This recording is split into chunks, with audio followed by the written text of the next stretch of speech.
Hi everyone, here is the HP microserver with the E3-1240 Xeon V2 processor upgrade.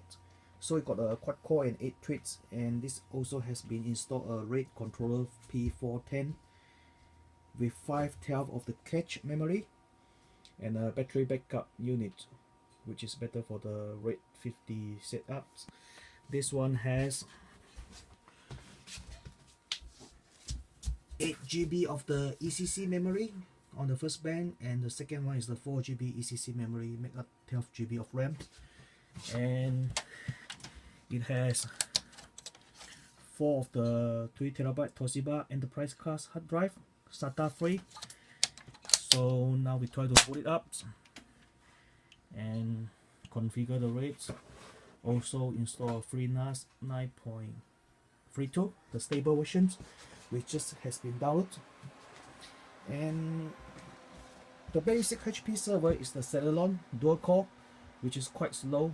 It don't have much functions, and you can use the low voltage Xeon E3 or for the V2, or the Xeon E3 with L on the endings, which use 65 watt or less processor. And so we see how to set it up. It's not too noisy, and it's less power consumptions on this microserver.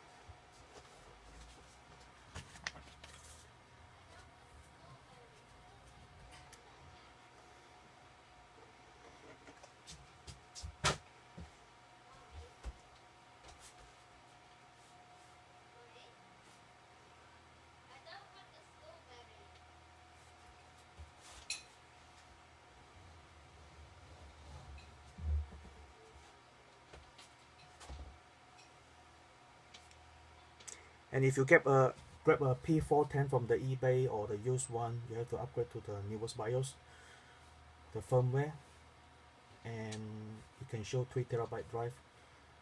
If you use the old firmware without upgrading, it won't see any drive larger than 2 TB. So just to make sure you upgrade the firmware. And if you plug it into this microserver, you can use the intelligent provisioning to upgrade the firmware automatically online, rather than you use the DOS USB key and spending time to figure out which firmware to use. The HP Gen8 is quite good for automatic update firmware.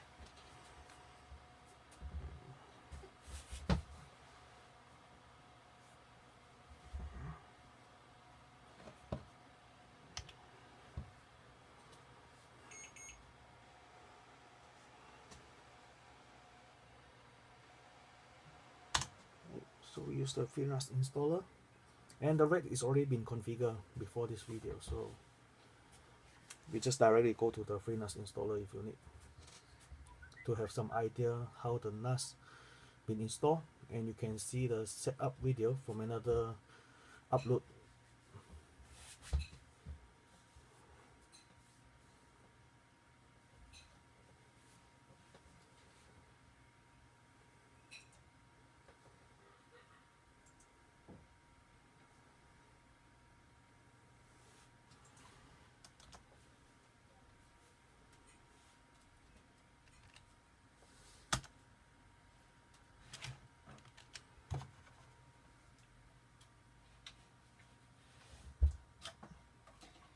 And make sure you plug into the USB too if you have a USB mouse or keyboard, because this one won't show on the USB 3.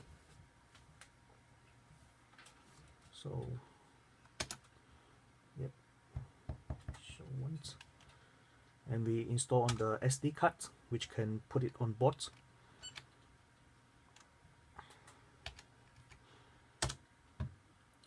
Yes, erase all the data on the SD card. Just put a password.